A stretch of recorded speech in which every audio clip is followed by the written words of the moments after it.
You said you wake up at 4:45? I do. That's early. Very early because Uh-huh. I go to the gym at 5:30 in the morning Uh-huh. and I come back home and try to center myself before I begin the day because the day belongs to everyone else except me. So the only time that I have for me is in the morning, very early. Wait, why do you say that? Like everything is centered around everybody else? Because my day is scheduled with a lot of people all day. Uh-huh. So then the only time that I have for myself is early in the morning and then obviously when I go home to sleep because I work all day.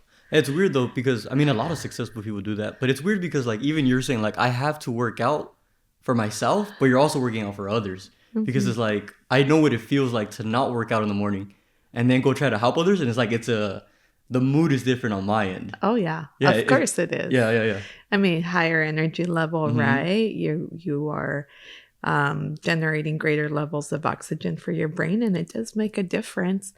And the fact is that for me, like I feel that's my gift to myself to take care of me. Yeah. And then you give in this position of service, and because I really love it and care, like you give the entire day to someone else. And I'm by someone else is like sometimes I see many people when I have open office hours. I mean, there's days that I've seen over 30 individuals in a period of about 3 hours. Oh my God. So yeah, but it's amazing. But I think the key is, what do you need to contribute to yourself so that you're well in order to serve in the best way that you can? Right, which is how you're saying like with working out. But do you ever like I remember I read John F. Kennedy's biography and he said he would go out to his ranch a lot and stuff like that, and or he would go out to like with his wife to France because she likes seeing the art. And so do you ever have time when you're in school to do that type of stuff, to like go out and vacation? Or is this more like when it's like summer or winter? So I've learned, and I'm learning because I was really bad about it. I've been very bad about it. And we know that you should take care of yourself. You know when, and your body feels and your mind feels when like you need to rest, but then you keep on going because there are so many responsibilities. But I've learned, I will tell you, I took a summer vacation for the first time in 10 years last summer. Okay. Yeah, I had not taken a summer vacation. I usually would take vacations during the winter break when we close. But I realized that I need to disconnect, and I need that in order to be better. Because then you disconnect, you come back, you re-energize, you've allowed your brain to rest, and then you return and continue doing what you do. But we have to find whatever fills our soul. That's important to me, but whatever makes us be the best we can, which is whether it's exercise, whether it's meditation, whatever it is, vacation, time with family, because otherwise it's easy to burn out. If you're working 12, 14 hours a day, you're working weekends, like it is easy to burn out if you don't take care of yourself. Yeah, I remember I was working maybe like 16 hours because I started a YouTube company and I was working 16 hours every day, and I was working out a lot, but it's still hard to like maintain that type of like level of, how do you say, work ethic. Yeah. And how do you, because you work a lot of hours right now too, right? Yes, I do. Do you think you were already born with being able to work that many hours and not burn out as fast? Or do you think it was more like something you built up throughout the years? I think first it was instilled by my parents. So my parents were farm workers. My parents worked really hard. Then they became small business owners, limited English skills or none. My father did not speak any English. My mother maybe understood it a little. My mother worked since she was like 12 or 13. My father since he was 9 years old. My mother completed 9th grade in Mexico, and then my father completed 6th grade. So they come to this country with a dream that their children will have better opportunities. They both grew up in dire poverty. So seeing them work as hard as they did, since I could remember, is one that was instilled. Like, it was instilled that you work hard. And what was so beautiful, and yes, it took a lot of work, and I'm so proud that they both became small business owners. Mm-hmm. And it takes a lot of work. Like, anyone that is a small business owner, I commend them, because there is so much sacrifice. So much sacrifice, so much, and yes, the investment of time, energy, and work, but it's not easy. And through seeing them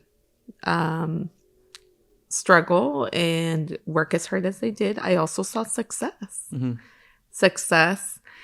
And that is just something that I feel like it was instilled. So, and now, obviously, being that the role is one that requires tremendous commitment, time, effort, and care for people, then we have to work hard. Otherwise, and even then, like, honestly, I feel like I struggle keeping up no matter how much time I invest, because I want to be also present for our students, try to be as present as I can in the community.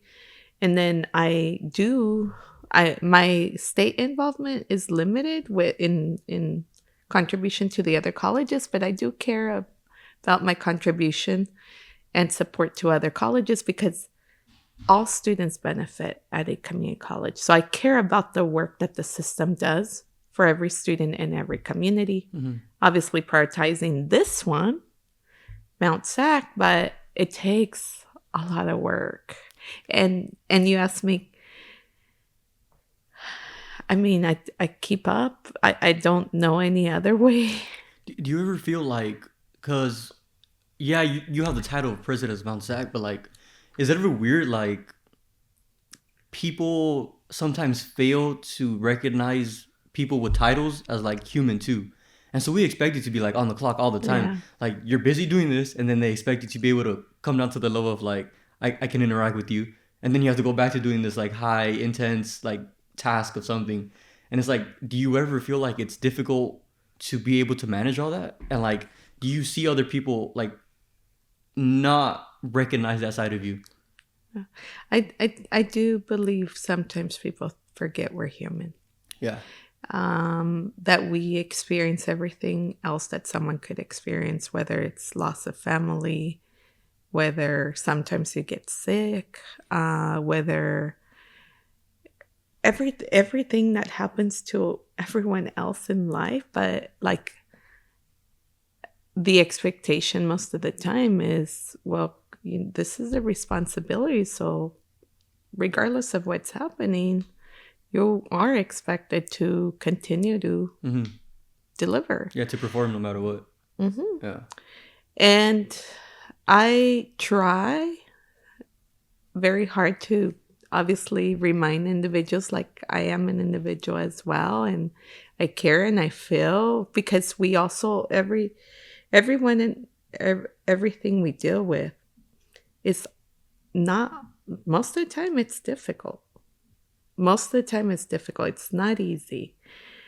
But yet, as long as I remain centered on our students, the reason why we're here, fulfilling the purpose, then we continue going. But yeah, you in a span of a day, depending what's scheduled, you're doing very diverse things.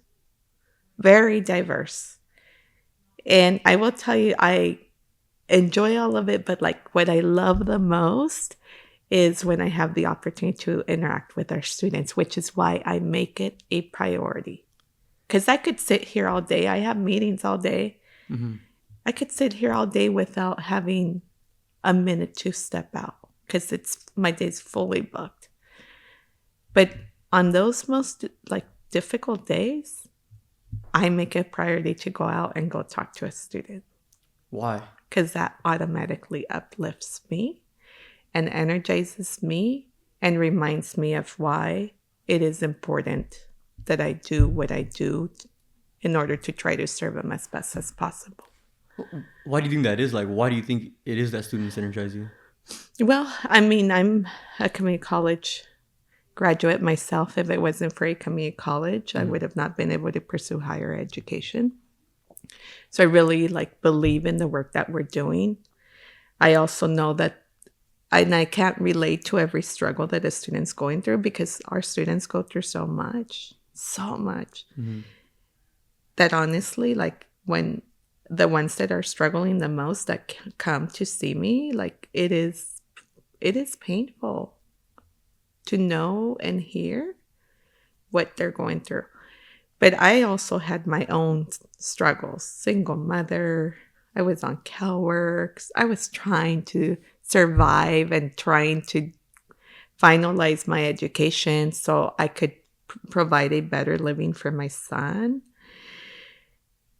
So it is with those struggles in mind that I'm fully committed to doing the work. So when I have the opportunity to connect with students, it reminds me of, yes, my own journey may have been different. Mm-hmm.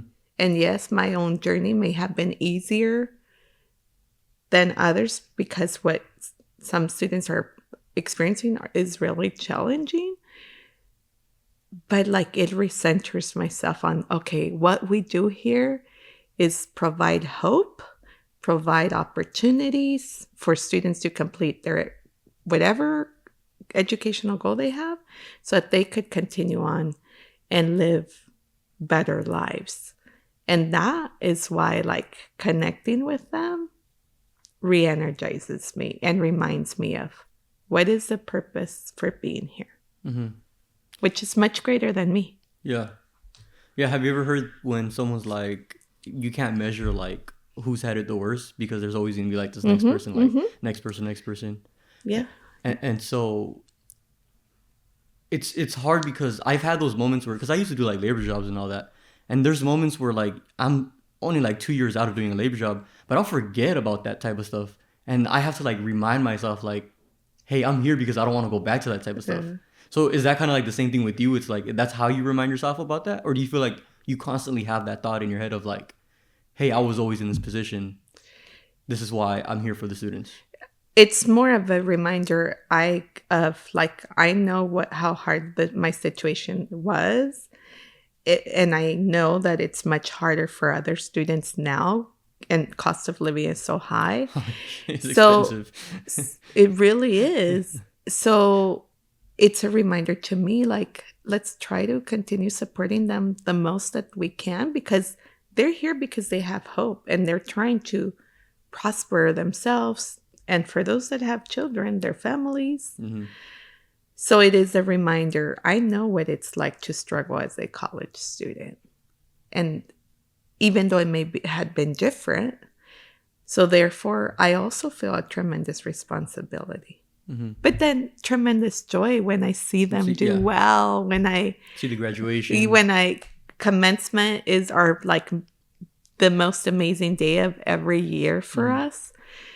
And I just continue to be recentered in purpose and the why for the work. Can you tell me a little bit more about how you grew up and what your struggle was? Because I remember you did say that is your mother, right? Yes. Yeah, I remember you did tell me she was a farm worker and stuff like that. But tell me more about your journey as becoming an adult, getting into higher education school. So I was born in Calexico, which is a border town community to Mexicali, Baja California, so Mexico. Where is that? That's in California, right? It is in California. Uh-huh. It is the Imperial County is the most southeastern county of California. It borders with Mexico, Arizona, San Diego County and Riverside County. That's like where San Isidro is at, right? Further, it's east of San Diego. About 2 hours east of San Diego is El Centro, California. Okay, I kind of know where you're at because usually I drop off my parents at the CVX airport right there. Okay, so that's San Isidro. Oh, yeah, right. Yes. So it is Imperial County is about 2 hours east, right, heading towards like Yuma, Arizona. If you were driving from San Diego to Yuma, Arizona, you would pass through Imperial County. And what is it, like a small town? Like people don't really... It's a rural community. There's obviously major challenges because it's less resourced, but it's also a community that we are a binational community. We rely on our community from Mexico, from Mexicali. Many come and go every day to work. And then that community relies on us. We rely from an economic development standpoint. We rely on each other. So it's beautiful. Oh, I never knew that was a thing. Like would you say binational community? We rely on each other. And yes, you see a lot of comments about the news, about the border and the wall and all that. Well, it exists. Right. But in that community, we know we need each other. Yeah. And people come and go. Yeah, sometimes the news like inflates the story more than it really is. And it's like, once you're in it, you're like it. Yeah, we're part of, that's who we are. And in that community, as challenging as it may have been because there was limited resources, I also learned that it is important to work well together. If you work well together, you're stronger together. You're able to support your community at a greater level. And then, frankly, people are kind. They're kind. We know we need to help each other in order to improve as a community. I went to public schools. I was raised in the city of Brawley. Grateful for... So you moved from... So, yeah, when I came here or just in... Wait, okay, so where you're growing up in where you're saying east of San Isidro, that's in California, right? It is California. And then you said you went to public schools and you said Brawley, so you moved? It was in the same county. Uh-huh. It was in the same county. That's where I was born and raised. Got you. Okay. Yes. But the city that I was born was the city as soon as you cross the border.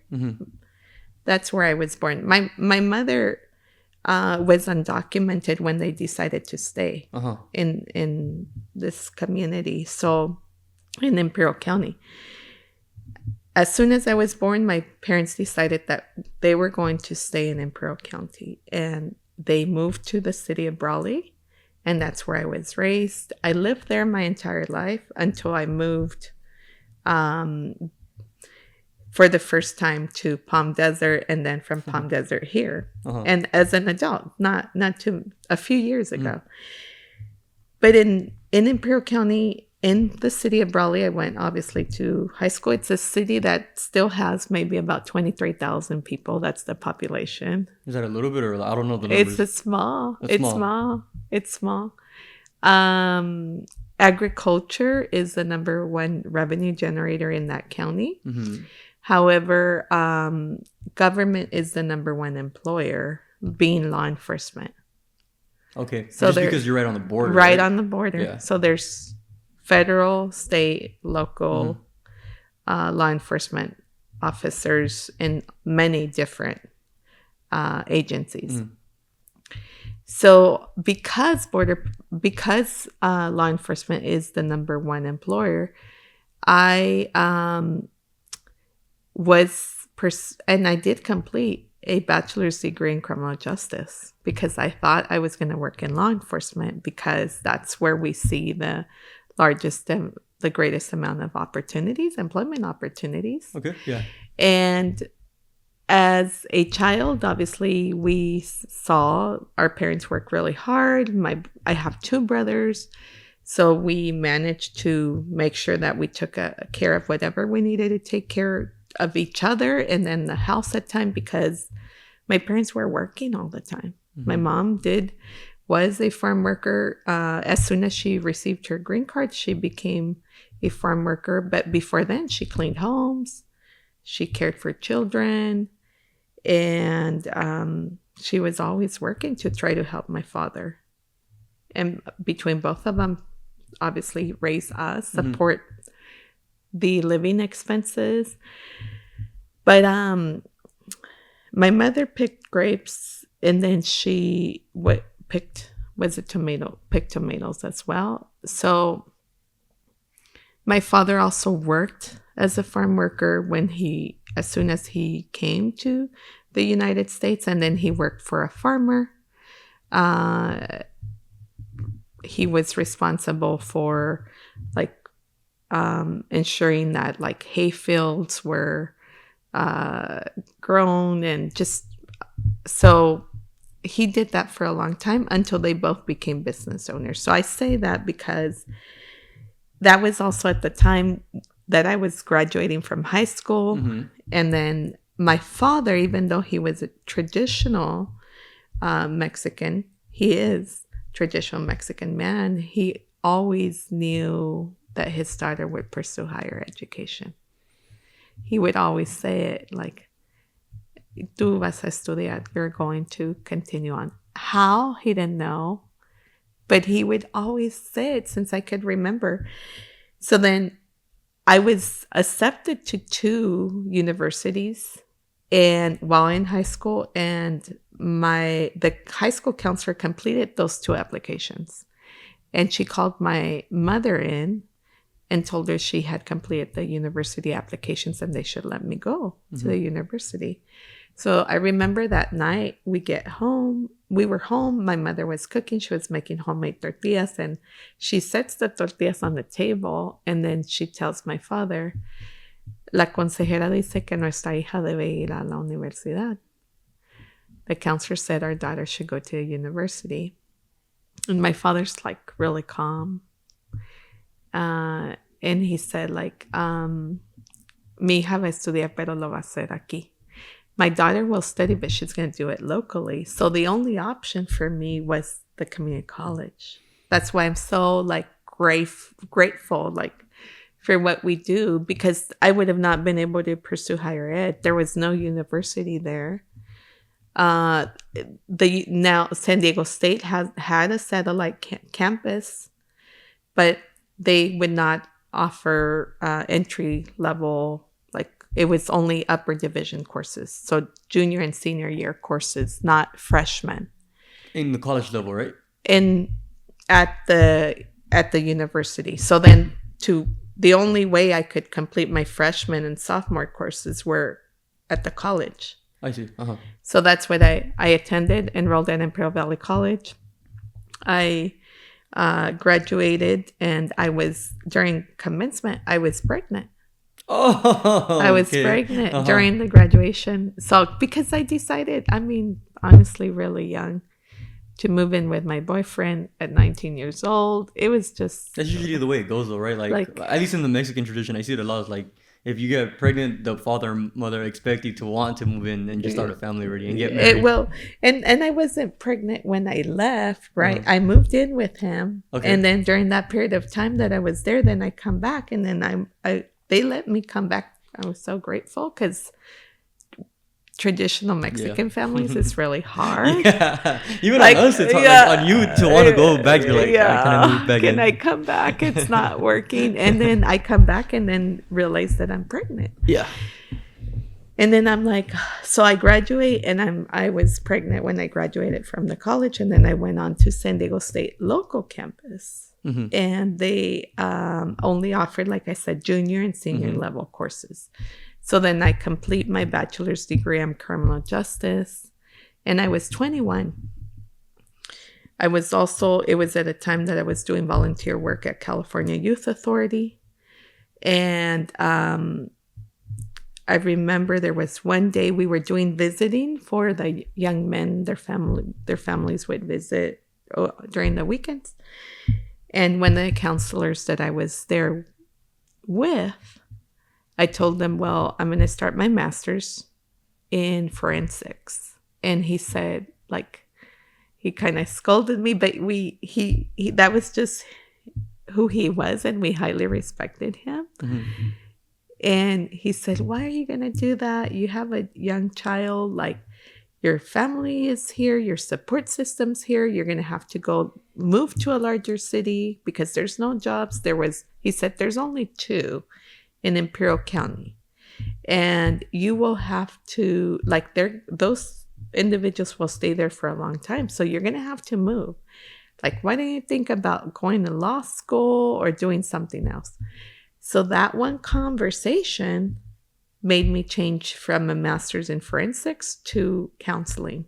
But why counseling though? Because I had registered for National University and I looked at their options. Mm-hmm. And that's the one that stood out to you? And that's the one that I was like, well, I could be a counselor. Really? I didn't talk to anyone. Like, I just like... You remember what was going through your head? Like, why that option? Because I was not going to have to, like, I figured education, I'm not going to have to work swing shifts, 16 hours a day. Right. Oh, so it was more of like that type of logistics rather than like, oh, I want to be a doctor because I want to learn medicine or something. Yeah, no, it was more like what's going to be more convenient as a single mother to be able to raise my son and provide the best living I can. So you went through all that bachelor's of the criminal justice. And then you kind of, after, when you talked to the counselor, you're like, all right, throw that out the window? Well, yeah, because that master's in forensics would have been obviously... Yeah, the stamp on what you were going to do career-wise. Yeah, investigative work. Mm-hmm. It would have just focused on doing investigative work. Not saying that you regret it, but do you ever like think back and be like, I wonder what that could have been like? No, because I've been able to do work, even though in the education field, like in support of correctional education students. So I've been able to... like, because I still have a passion, admiration, and for law enforcement, obviously for criminal justice system, trying to understand, and sometimes you don't, right? But I've been able to incorporate my interests in, like, even from the educational standpoint. I see what you're saying, yeah. Like, created 2 college programs at 2 state prisons, spent time there, and I'm really proud of the students and the work that we did. Through that work, I've seen the greatest level of transformation in human beings, and it's just like really amazing. And so I feel like I was able to, as an educator in this profession, support and do something that was correlated to the criminal justice system and correlated to helping people transform their lives through education. Okay. So, but let's go back to the counselor, because I do have a lot of questions for that. But so you make the decision to be a counselor. What happens from the... So I changed from the master's in forensics to a master's in counseling. I started going to school and I had to drive all the way to San Diego. What was it, like a 2-hour drive? Yeah, 2 hours. And you were commuting? Commuting, like three to 4 times a week. No. And I was, because I was so driven to, like, I need to better myself. And I was 21. Yeah. At that time, I was so fortunate, and this changed my life. And because I've mentioned several people that were key, right, in my life. That really, because my parents couldn't guide me, so we rely on other people to help us when we're first generation college students. Yeah. And we're grateful that people are willing to take the time to guide you. Yeah, it's crazy how much people actually want to help other people. Yeah. So the counselor for that master's degree, which was at National University. Remember his name? Her name is Lorena. And she would see me every day, come and go to a career development center. Her office was there. And one day she stopped me and she said, like, why are you here every day? And I said, well, I'm applying for as many positions as I can because I need a job, because I need to earn money so I could drive back and forth to San Diego, because I don't have money to do that. I need to do that. And she said, I'm going to schedule an appointment with the vice president for student services at Imperial Valley College, the college that I went to as a student. And maybe he could share if he has any opportunities. So then she schedules the appointment with him. I go to meet with him. And it was at the moment that I was like honestly, the most broken in my life, like emotionally, self-esteem, single mom on welfare, like things had not worked out with my boyfriend. That was hard.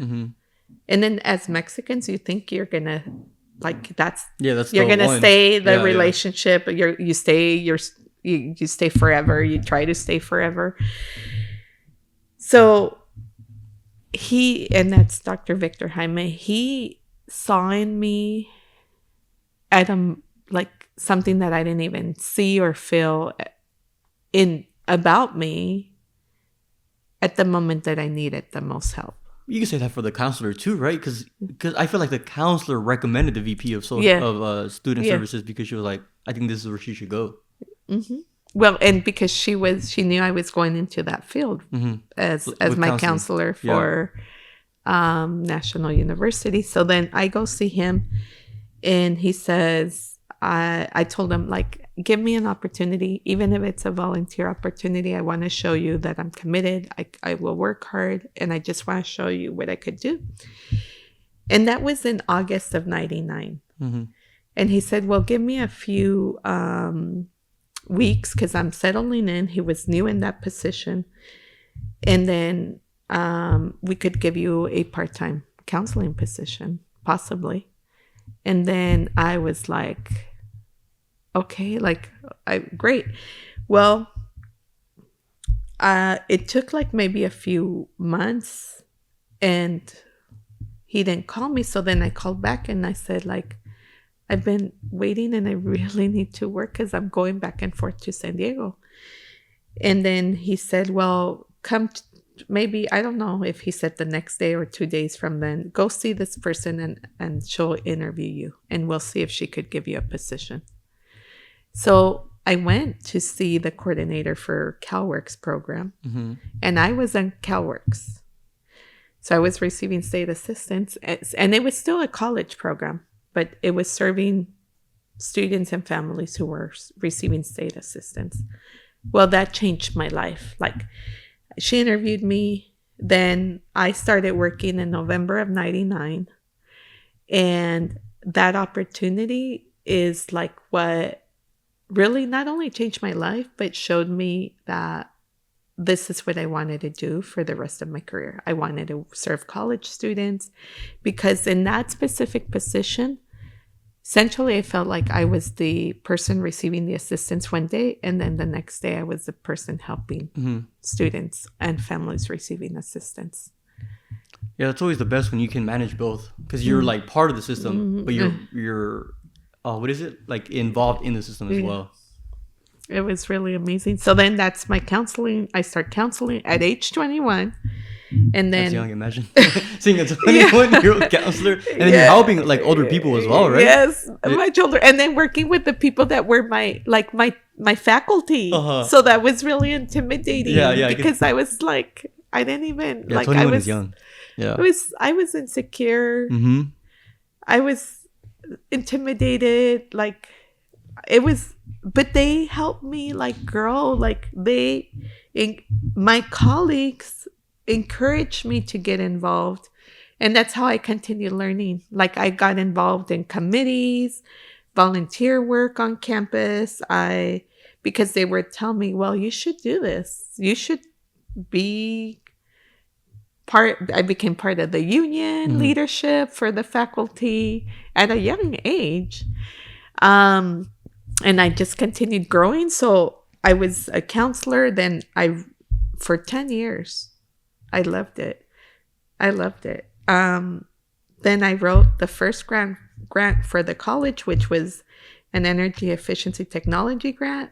And then I managed that program. And then I managed the CalWorks program as well. And then that led to managing like 14 programs. And then from that position, which was a special projects position, coordinator position, I went to become a vice president for student services. So you took over the doctor. What was his name? Jimenez? Dr. Jaime. Jaime. I held that position, and that's interesting that you identify that, because I become the vice president, and he was the president for the college. Is that what led to you being able to have the position, because he was transferring? Well, no, I had to apply. It's a competitive. Yeah, I can imagine. Yeah, it's very competitive. Imagine. So you apply, but he was always a mentor, and I will forever be grateful. But you have to compete, even if you're internal. You have to compete. And then I became the vice president, and then he decided he was going to retire as the president. So then I applied for the presidency. Yeah. So I followed him, and I will forever be grateful to him, and applying for a presidency position is very competitive. It's an intense process. It was hard. But I remember being encouraged by the internal community, and being reminded that no one was going to care more about that college than me, and no one was going to work harder. Do you think it's because you were internal? And not just internal, but you also were like in that college. In the college, in that community. So then only 2 years after being a vice president, only 2 years, because I wanted to stay in that position for 5 years. Mm-hmm. And it was never my intention to be a president. I wanted to be a vice president and nothing. Like, I didn't want to go. I didn't want to be a president. Yeah. Uh-huh. I was not interested, because we deal with a lot in these positions. Politics, people, sometimes or many times are upset. But then you also have the opportunity to create amazing things to support students. And you do it in collaboration, because you don't do anything alone. Mm-hmm. But I applied. I was a finalist, only female, the youngest person, finalist with 4 other men. And I had mentors outside of that campus that supported me and helped me prepare so that I could do the best I could through that process. And I was selected. Who is it that does the selections or the interview questions to like the 5 candidates, the 4 men and you? So, I mean, it's a process. So the first step is there's a campus committee. Mm-hmm. So usually it's like 15 to 25 people, right, representing all different constituent groups.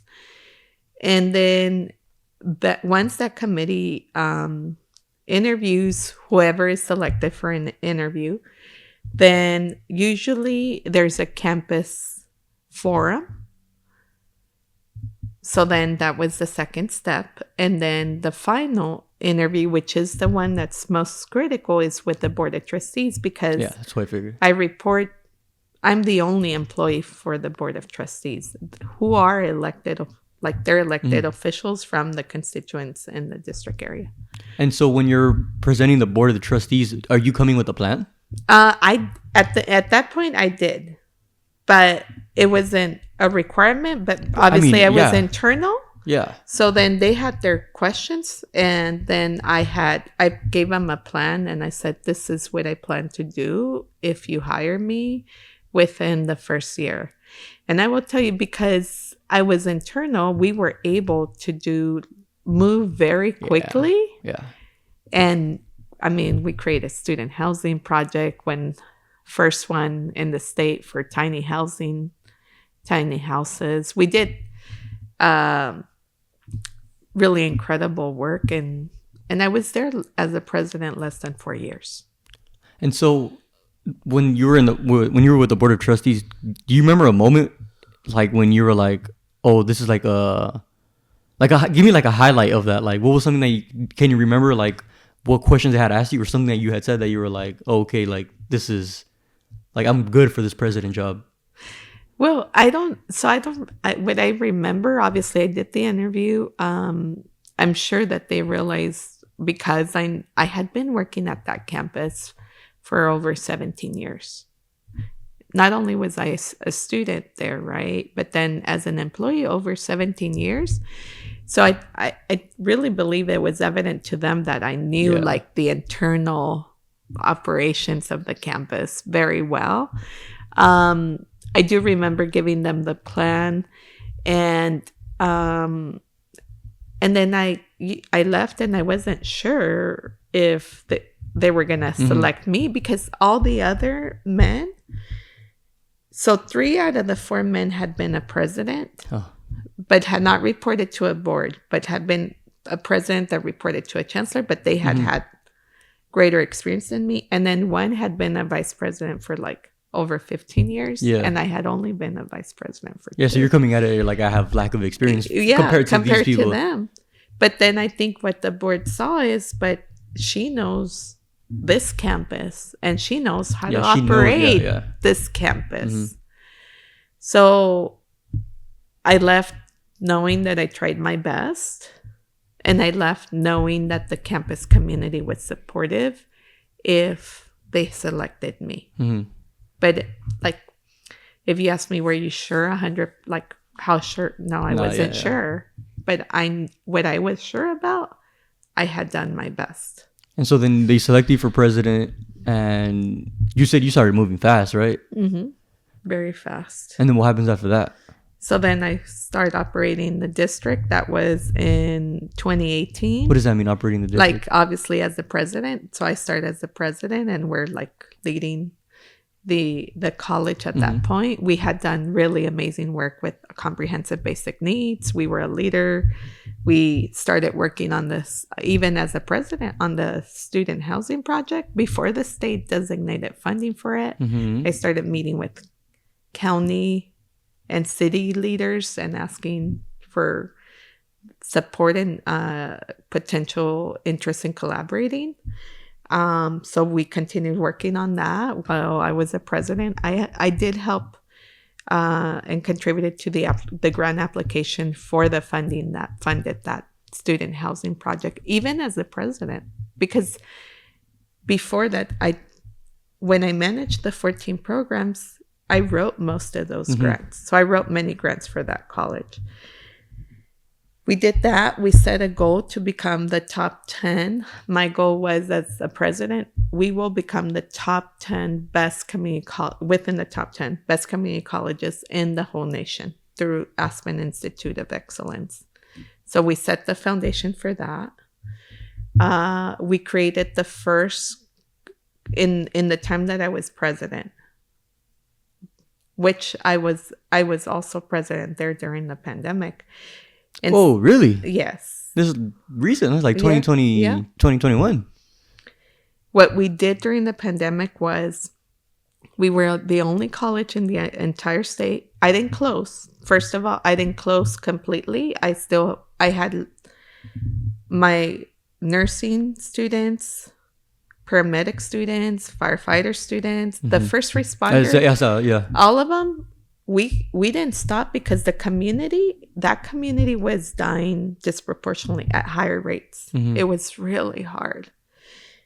It was really sad because then you saw the limited resources, and the health of our community as individuals is really affecting people at the level that they're dying in higher rates. So I hosted a federal medical station, the only college in the whole state to do that, because the community was dying, and the local hospitals did not have the capacity to serve them. And then initially they were allowing the patients to be transferred to other hospitals across the state, but then when the other hospitals got saturated at a level that they couldn't take any more patients, then this federal medical station set up in the gymnasium of the college saved lives and served over 555 people, I think. Yeah, that's a good amount. That's a big amount. So it was surreal. But the fact that we were there, and I personally wrote our the plan for the campus to continue operating. Because I wanted to. I'm not an expert, obviously, so I needed to learn as much as I could. If I was going to lead the college through that, if I was going to have people on campus, because we closed 2 weeks total, and after a spring break week, that was it. That was like 2020 spring break and 2 weeks, maybe March or April of 2020, and then we said we're going to remain open. Child care, which is our child development center, remained open. We never closed because we wanted to make sure that those parents had a safe place for their children to remain at, because people had to work regardless of what was happening. So then I remember writing and I think I called it like emergency action plan or something. We wrote it. We continue monitoring. Then I just feel honest, a college in a rural community provides a lot more than education.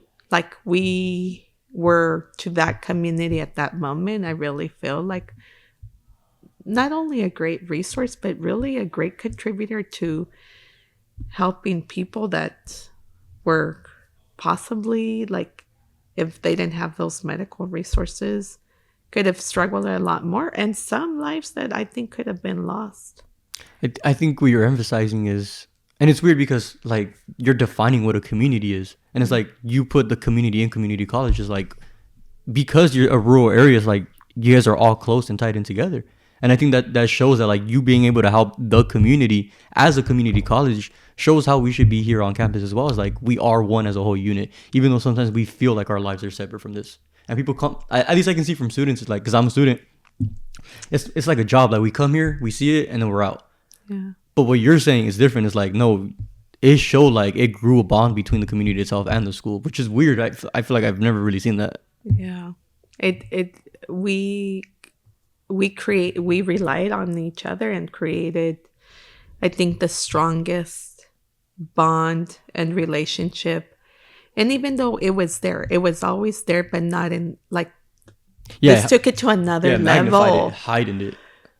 Took it to another level where we were working directly with the county executive team. We were working with the health department director. So we were working with the hospitals in ways that, yes, they, and very grateful, they took our students for their clinicals or nursing students and so forth. But we were working as a community in a way that I had not seen before, because in order to try to preserve lives. But before the pandemic happened, you're still the president, and you have a vision of what you want to see the campus be like. How does it change? How did the pandemic change everything on that vision? Because now you're not over worried, right, about like, oh, I need funding for this or funding for that. Now you're just like, how can I help people survive through these stuff? How did that like alter? I would tell you, it was the hardest. Even though the current times are hard, but in a different way. Yeah. It was the hardest time in my presidency experience because, and yes, they did alter, because now what you're trying to do is do everything you can to make sure that the team that is on campus helping you serve these students, help them complete their degrees, their certificates, is safe. So that was one, like, to think it is my responsibility, as a president, to make sure that we are safe, because if we're not, people's lives are at stake. That's such a weird, I've never thought about like being a president and being like, is everybody safe? Yeah. Like that's such a weird thought, especially during the pandemic. And especially because we were seeing, like, I lost one uncle in August of 2020. So we were seeing, like, I mean, some of us are family members or friends. My son, who was only 23, got sick severely. And we have in that community, there's such a high asthma rate. So lungs are already like they were already in of many individuals in a situation where they were it was the fact that they had asthma and the complications of COVID that really impacted and took the lives of many. So yes, it did change my focus, because the focus was now make sure everyone that's on this campus is safe, but also make sure that you are being of service to a community to contribute to additional access to medical and health resources, and ultimately contribution to hopefully saving more lives. So we hosted the first county mass vaccination clinic along with the county, with the health department. We did several of those. I was able to advocate for before vaccines were readily available. And in that rural community, going back to less resources, vaccines took a long time to get there.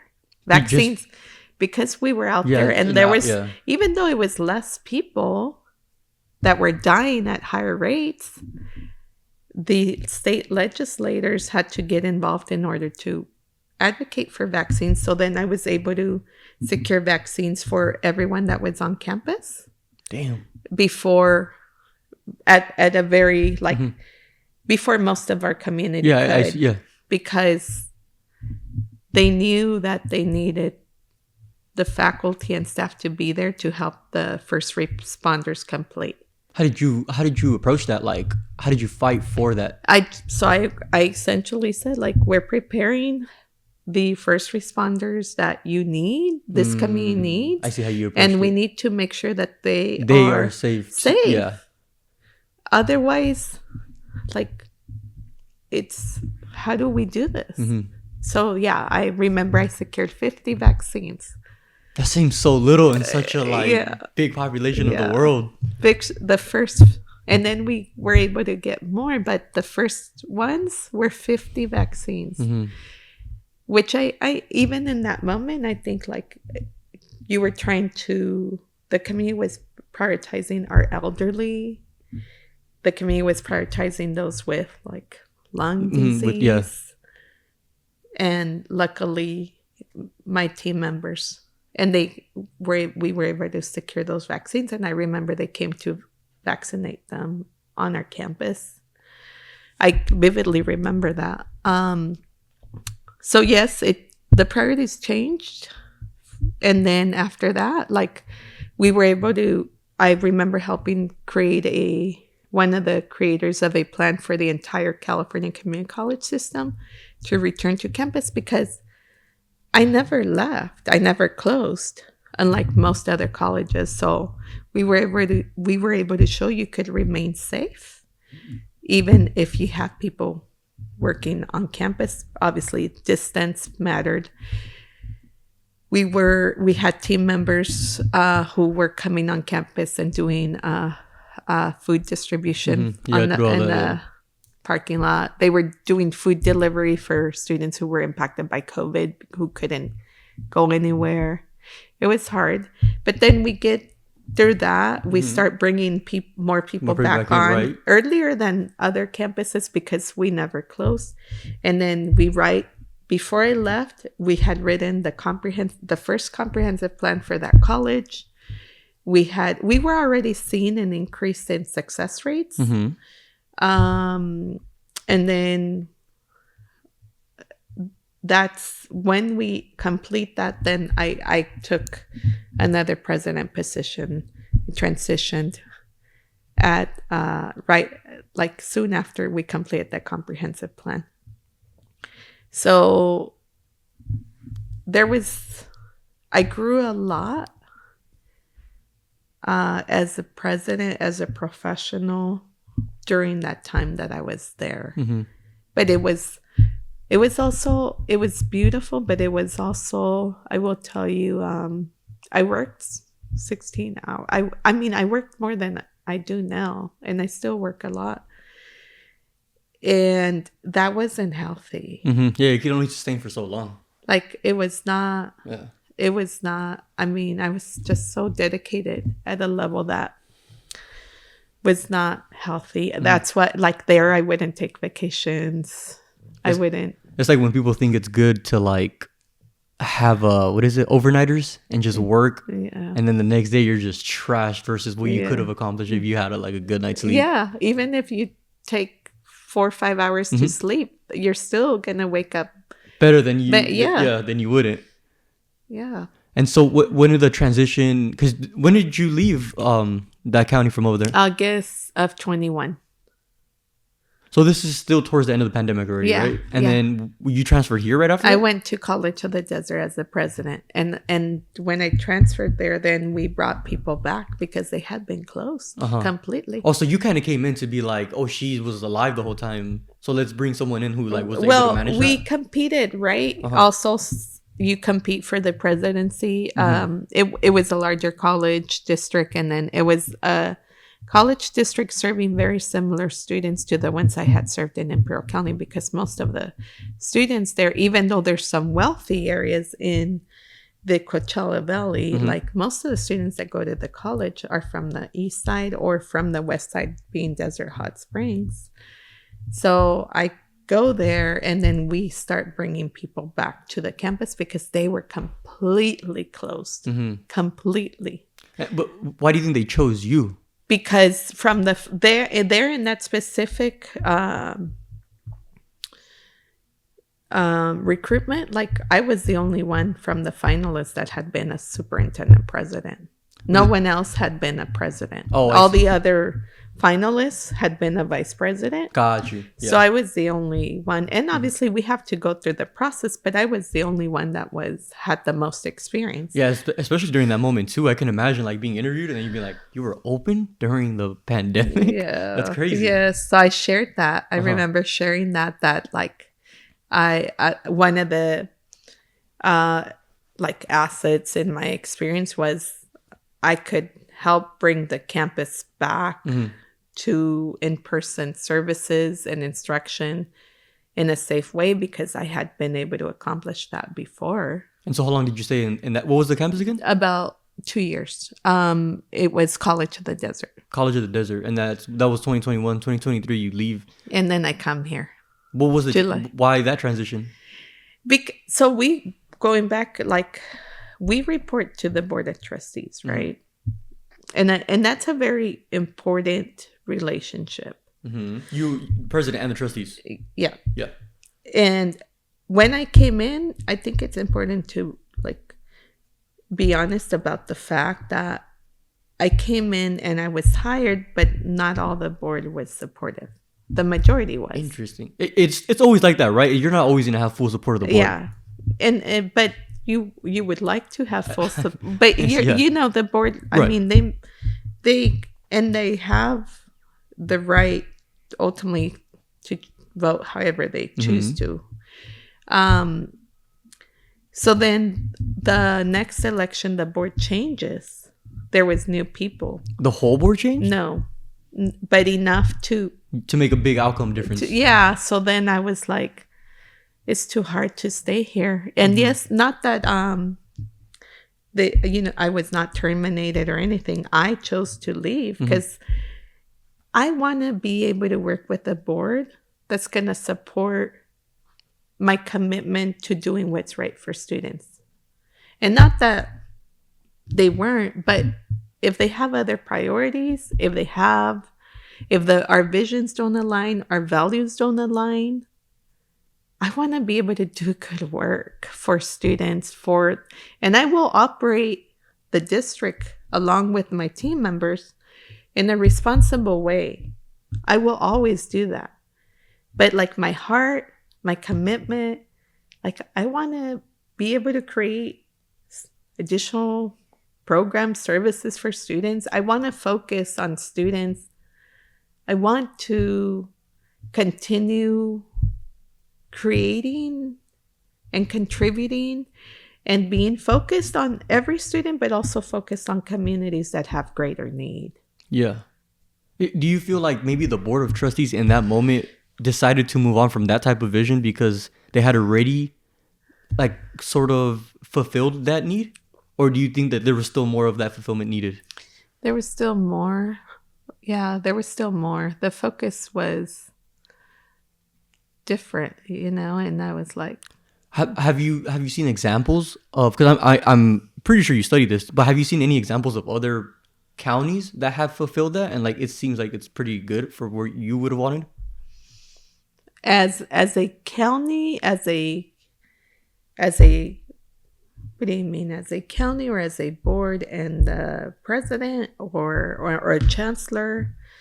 I think we're always going to be working towards that, right? I don't think there's always going to be anyone or any team, because we are a team, that's going to be perfect or that everything's completely aligned.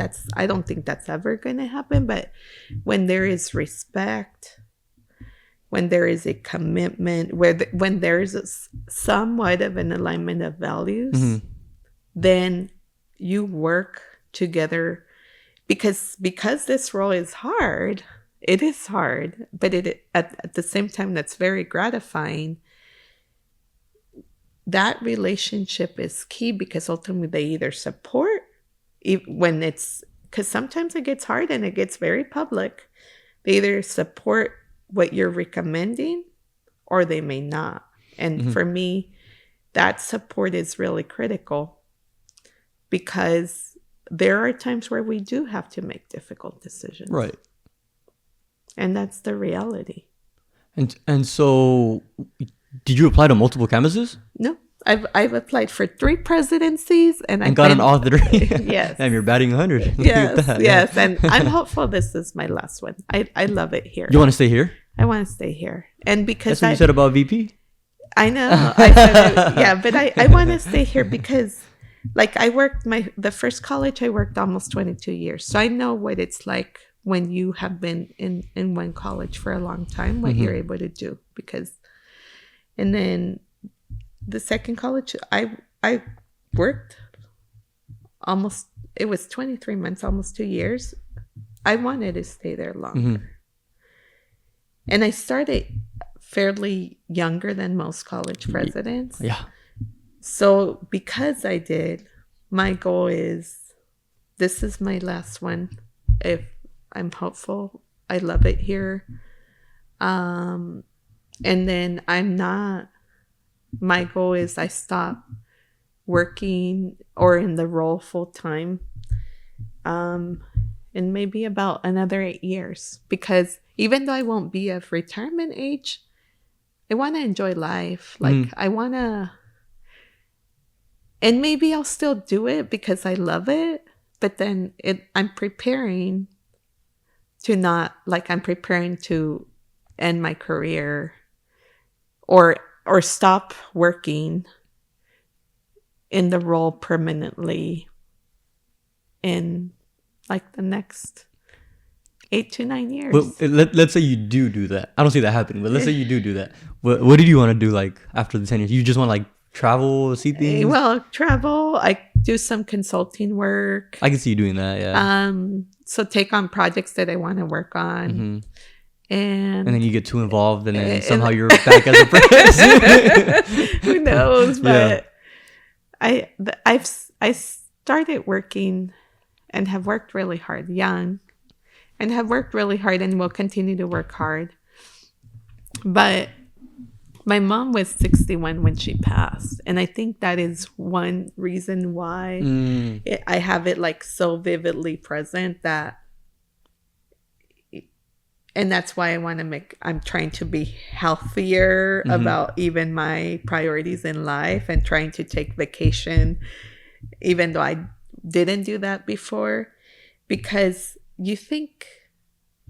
it's either you think you have life greater amount of time, or sometimes you may take things for granted because you think, oh, I have more time. Well, we never know, which is why, to me, in this moment, like, every day counts. And yes, even if today's really hard and I go home and it's challenging, the next day I wake up and I recenter myself and I like remind myself this day is important because tomorrow, who knows if I may be here. And this is a day where I have an opportunity to contribute to students in a way that they deserve and many of them need. So it is with that mindset that I'm like, I want to enjoy life. And I love serving. I feel privileged. And not that I can't. I'm making a priority to do other things other than work. But I want to try other things. And maybe when I get to that age, I will say, no, I'm still like, I don't want to do it yet, right? But that's what I think right now. Yeah. And because I do, I'm preparing for that. And I want to kind of more talk about the campus right now. So what values did you align with these board of trustees that made you get this job? Well, so the reason, one of the major reasons why I applied here is because they were like, I saw them as a board, how they like interacted with each other, like how they're centered on students. So that was one key reason for being interested in applying here, because I wanted to work for a good board, and honestly, they're a good board. I'm so grateful because that matters so much. So regardless of I have tremendous respect for them because they're different. They're all professionals, all smart, and different walks of life and so forth. But one thing that is evident, they're centered on students. So that was key. That was one. I looked at the demographics of our students and also research what are the schools we serve, the communities we serve, where is the need, where did I see the greatest gaps in achievement, in economic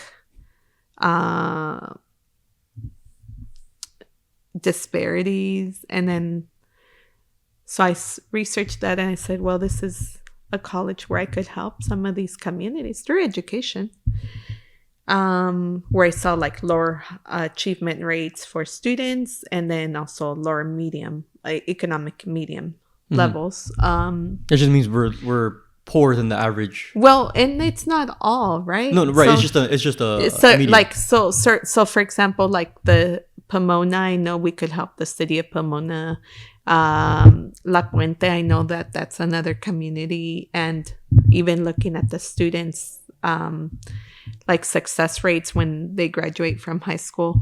So I figured even within this community, because there's a lot of also a lot of communities that we serve that are doing very well, but even within this service area, there are opportunities to help communities that have greater need. Because I looked at, and I still continue to follow, how are we doing? How is the community doing? So I researched all that. And then on a Saturday, I had never been to this campus. On a Saturday in January, I come to visit this campus. And I walk all around. And then I sat between the library and the Mounties Cafe, and then that bench is nice with the trees and all that. That's a nice bench. I sat there, and then I was just I like the way this campus feels, and then spent some time really just being present, and then I knew at that moment, because I'm spiritual, so I believe in a higher being, and I was asking for clarity. And I knew in that moment that this is the campus I should apply for. That this was it. No other campus but this one. So all that to tell you, yes, there was alignment. And my priority was alignment with the board. And And then that I saw myself that I would be a leader that would be able to serve these students well, this community well, because that matters also. Like if you go to a community that you can't relate to in any way, then like I think it's gonna be harder. It's not impossible. I think it's harder. And then feeling like this is it, like this is the place where I belong. And like every day that I walk onto campus, even just walking from the parking lot here, I just I, I think it's an amazing like I love the campus. I love being here. I love the way I feel being here.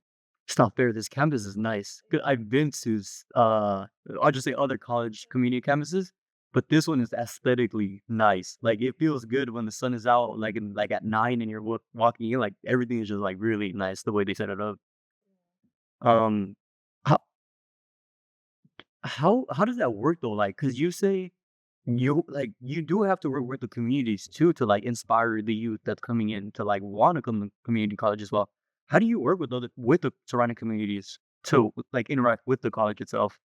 So I wish I could do more of it. But this, I obviously, it's being attending some of the community events, being engaged with the community. When we do host our potential students or incoming students. So I try to, and if invited, provide some words of encouragement.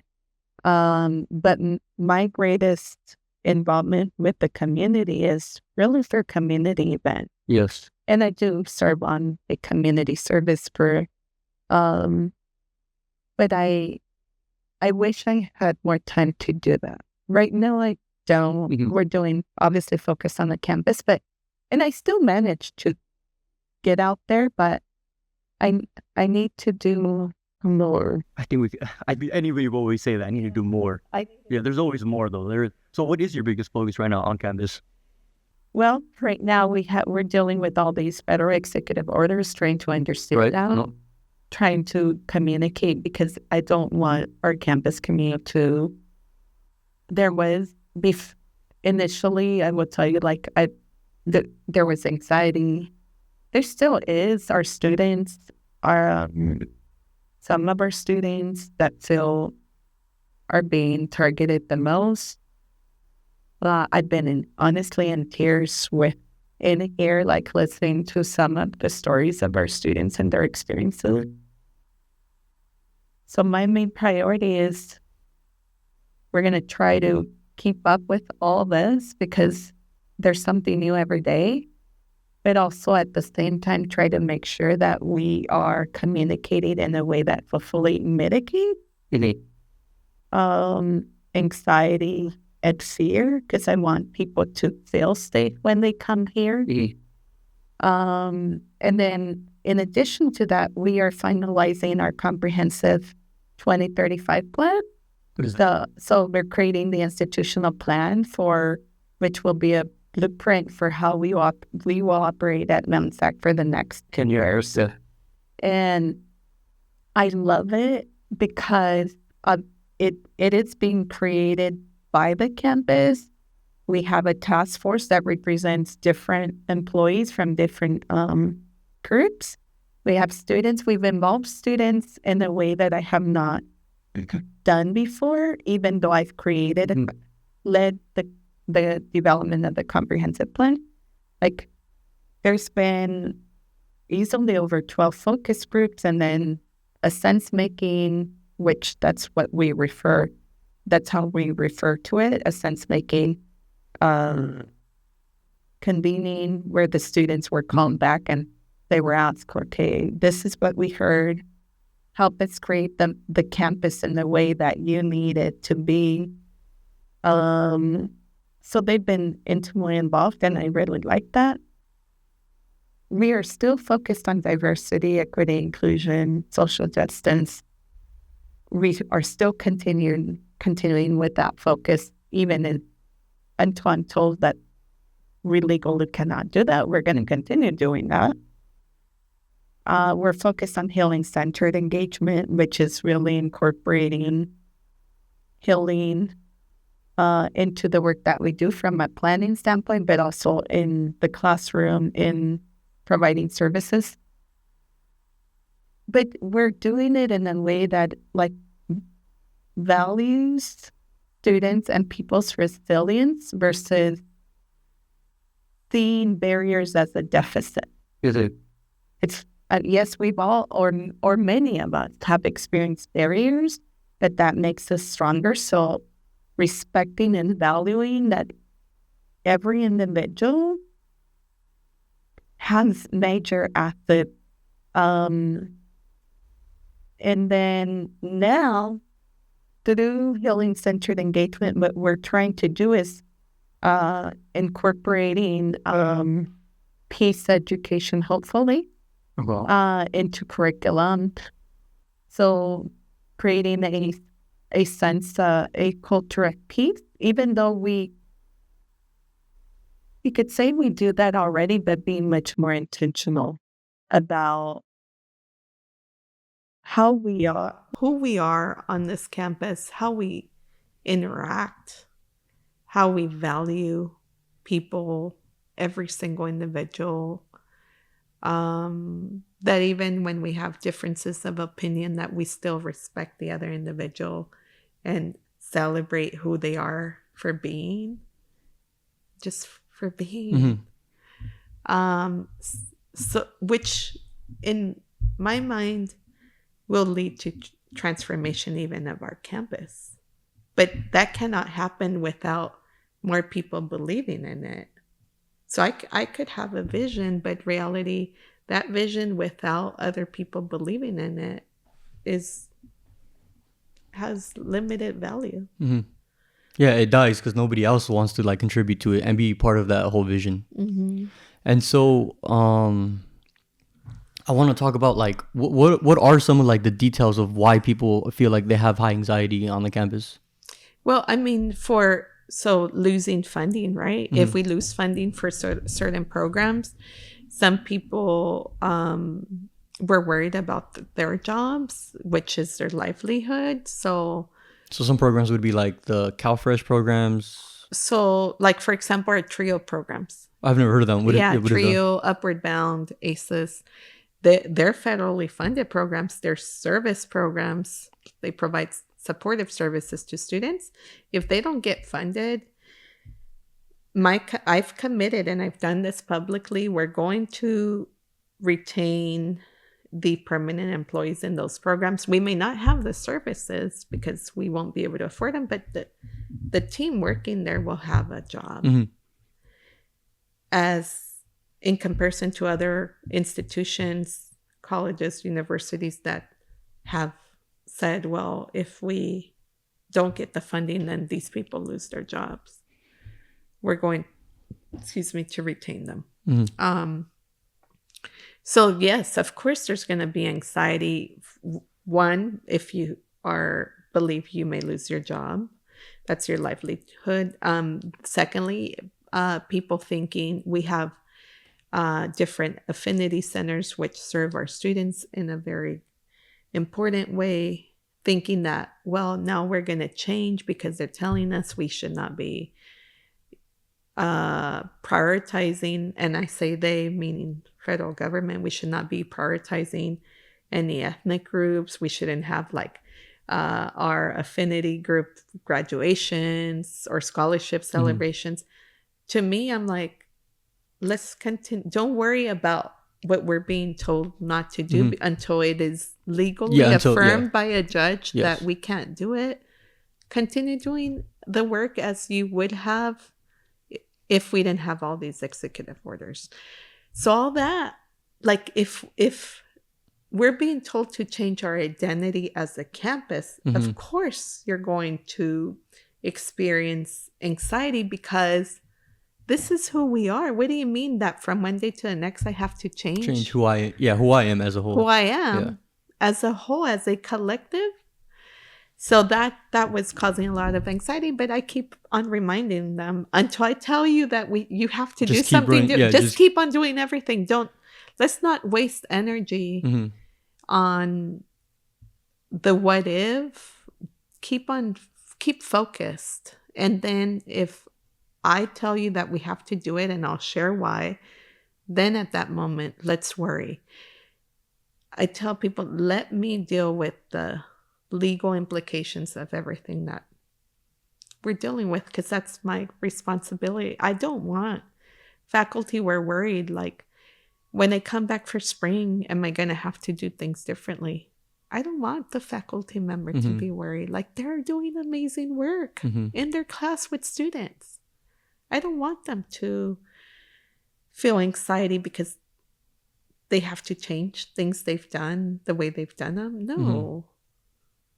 And like going to that, to like the faculty, you know how like there's always a power dynamic, and I've asked you this before, but you can answer it again. Is like, how do you, the same way that you have a way to like connect with students, how do you connect with your faculty and like professors as well? Like, how do you bridge that gap? Well, I mean, I wish that I would be able to meet all of them, and given our size, I probably will never. That probably will never happen. We got a big campus, right? Very big. But what I will say is trying to attend events. Yeah. That's one. If they invite me, I try to make it a priority to. I've been invited to some classes. I've been invited to events, speak at events, participate in events. So I just try to attend as many events as possible. It's hard, and I acknowledge it, because like I want them to get to know me, and I want to get to know them as an individual. Like, and because there is limited time, yes, even when I attend events, I have a very limited time with them, and especially if they're busy, right? But I have a great desire to get to know them as individuals, because they're doing amazing work. I do meet with some of our faculty leaders every month. I do meet, if people ask to meet for a coffee or even lunch. And lunch during the week doesn't work, but if I'm here on the weekend, then sometimes I do meet with some of them outside of the campus. I want to get to know them. That's a way in which I try to connect. There was a group of us that traveled together for a conference. I got to know some of them, and they got to know me in a way that probably would have not happened if we didn't go on that trip to learn about peace education. We have another trip scheduled with another smaller group of them. So it's really just trying to engage as much as possible. And I will reiterate, like, I will continue to do that because it's important, because we do the work collectively. But I will, like, I want to get to know them. Like, not just superficially. I know what you're saying. Like, you want to get to know them. Yeah. Which is kind of like what I'm doing right now. Like, I tell people, like, everybody's human. Like, get to know people. Like, just because they're like this distance or whatever in a different thing, I'm like, just get to know people. Like, it's good to just know people. Especially because I feel like I lead with humility. It's good. And I want people to know, and especially our students, like, I'm accessible. Yes, I'm really busy, but like, I am someone that wants to connect personally with everyone, regardless. For me, like, there's no, from our custodian all the way up to an executive administrator to the board, like, everyone is important. There is no lesser role or value in any single person, because we all contribute. And I'm very mindful of that, because the value of a human being, the love for humanity, is sincere. Yeah, I think a lot of companies that I've seen that work really good are the ones where the higher end, like CEOs and VPs, CFOs, that can relate with, literally, like how you said, like the janitor or the entry level workers, because they understand, like, they contribute to the whole, like, there's a reason the campus is beautiful, right? It's like someone works really hard to make sure it remains this way, right? And it's good that you're mindful that it's like they are making me look good too. Like, it's like all a contribution together, and it's like it's not just me, it's like we represent the campus itself. Yeah, that's really nice. We're almost done with time. I know you have a heart out. You mind if I run through like 12 questions I have, and then you just fire them? Okay, real quick. Okay, let's go and we'll do it real quick. Okay. AI is a big thing that's coming up right now. How are you attacking that? Well, there is a committee on campus of faculty that are discussing it. AI is here. So how do we both manage the reality, but also utilize it to benefit us? Right. That is my because I saw on the website the way you guys are saying it is, it's up to the professors if they want to implement it or not. If you were a professor, would you fully implement it, partially implement it, or just ban it, like on your end as a classroom? I would say I would definitely implement it. I would definitely implement it, maybe partially, because I think that is one of the concerns of faculty, that students are utilizing it to support themselves, right, with their assignments, but are they utilizing it at the level that then now is limiting students' critical thinking skills? So I would say partially. Yeah.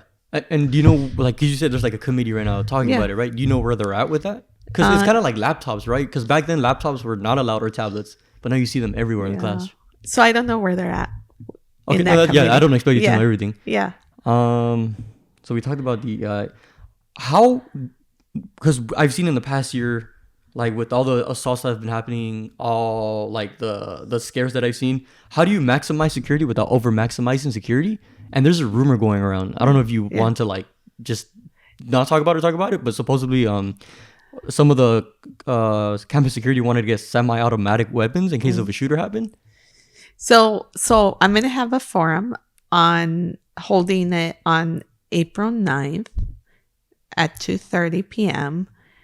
I invite the campus community so that we could talk about safety, and we could talk about address the rumors that are going around, because as of now, no weapons have been purchased. But I think it's important to understand why is there a need, and have a discussion, because what's most critical to me is we need to provide an opportunity for the campus community to share their perspective and have a discussion before we move forward. Yeah, right. Yes. Yeah, I like that. Are there any concerns? Because it is true, federal and like local and state, like sometimes you don't have to follow all federal laws. So are there ever any concerns of ICE agents coming onto campus? Right now, no. Or do you think that's a little too far-fetched of an idea? Right now, I mean, is it possible? Yes, right? But I don't think that at this moment, I'm not worried. But I will tell you, if they come to campus, they have to have a warrant. They're going to either be sent to HR to speak to the VP or to the police chief. We will have to, like for me, I commit, we're going to verify that their warrant is one that we have to legally follow, and we'll comply. Yes. It's not that we're not, but that's something it's that's not. I want our campus community to know we don't just automatically they show up and then we come in. Are openly going to contribute everything they request. We will confirm that we legally have to. Yeah, this is one of those like in the media that you see that like is overinflated. So I just wanted to see like how from the inside out, like what it's like. Yeah, I'm not worried, and if they come here, then there's a process. There's a process. Yeah. But I will tell, like, if they were ever here, students and campus community, make sure that they're referred to. Just an easy response: go talk to the police chief versus providing information, right? Because you do have rights. How are you combating the impact of fraudulent students? Like if what just happened this past application for the spring semester. So now we have a system that we're going to purchase this. It's currently being piloted. So it's a software that's going to help us. So was it a software issue? Well, it's not a software issue. It's really just fraudulent students enrolling. And they're able to enroll. They're able to, like any other student, they're able to enroll. Mm-hmm. That's the essence of the situation. But what we're going to do now, because we were students who were perceived to be fraudulent were being sent questionnaires and so forth. Instead of going through all that, we're going to have a system that's going to identify them at the beginning at a much greater level if they're potentially fraudulent. I see. And they were flagged because, there was fraudulent students who weren't fraudulent. But the ones that were fraudulent, is it true? Because I was thinking about it and I'm like, is it someone who might have had like a bot that was able to apply multiple students in order to get that 1 week of financial aid? I don't know. Because I don't even know, frankly, like if students really, if any of them were fraudulent? Well, no, that they were. We do know they were fraudulent, but I don't even really know if any of them received financial aid, to be honest with you. No, I see. Yeah. But they were taking spaces in classes for our own legitimate students. And that in itself is a huge problem. We dropped them. We dropped many of them to be able to offer those seats to our legitimate students, the seats and courses. So it is complicated, but what I will say is we have a system that we're going to purchase that's currently being tested to identify those students, because even if they don't, which I'm not sure that any of them took financial aid. I really am not. But it's more about the space. The spaces for students that some of them need those classes to graduate. Yeah. We're in the semester where they'll be graduating in May. Yeah. So that in itself is a huge problem. Yeah. Yeah. That was the big thing. Like professors that I talked about that, they were telling me about that. So you said, and that's funny, the Outlook magazine, you said you want to change the way higher education institutes operate. How are they operating in the past? How are they operating now? And how do you want them to operate in the future? Well, I'm like all the odds say I should not be here, right? Whether it's the barriers I've experienced, the fact that I didn't have access, and I'm really grateful for everything I had to social capital in the way others do. And it is because of that I'm like, I am not complacent.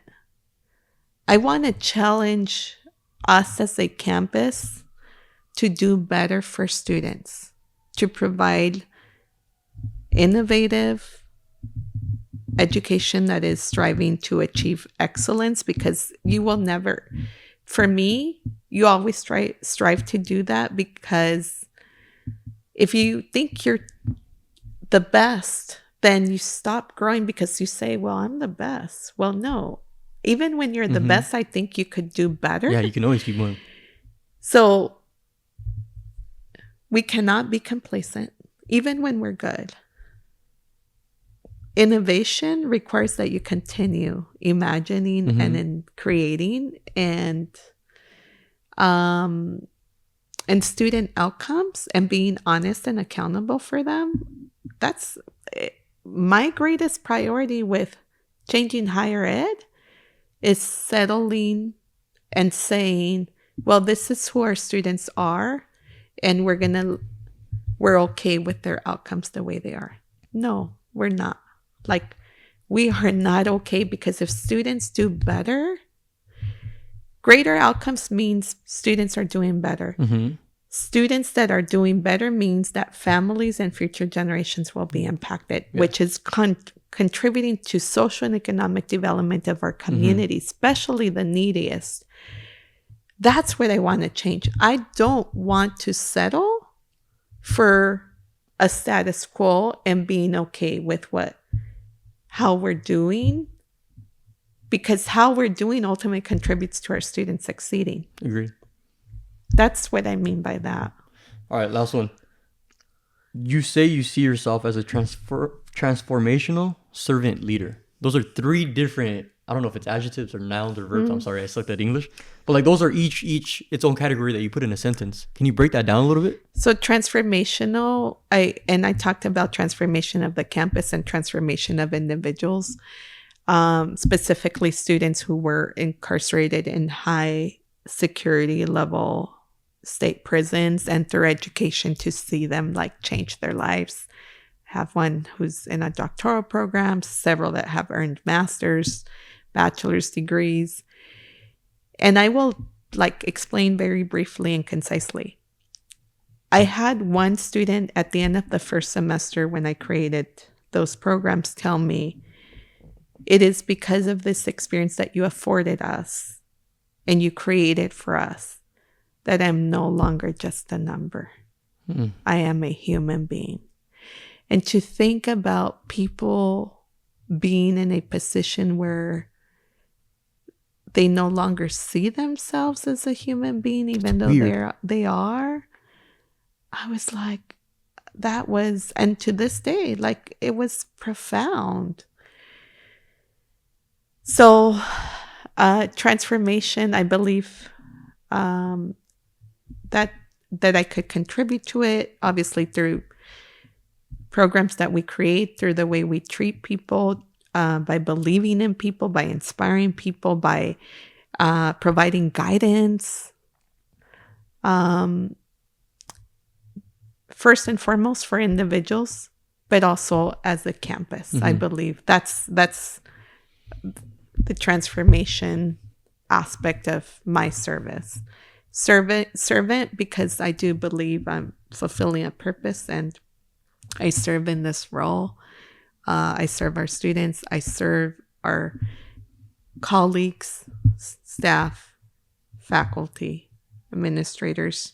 I serve them, but I also serve alongside them. And then service to the community, especially going back to the communities that need the most help. I really believe like I'm contributing to service of elevating a community internally and externally through education. And then the leader,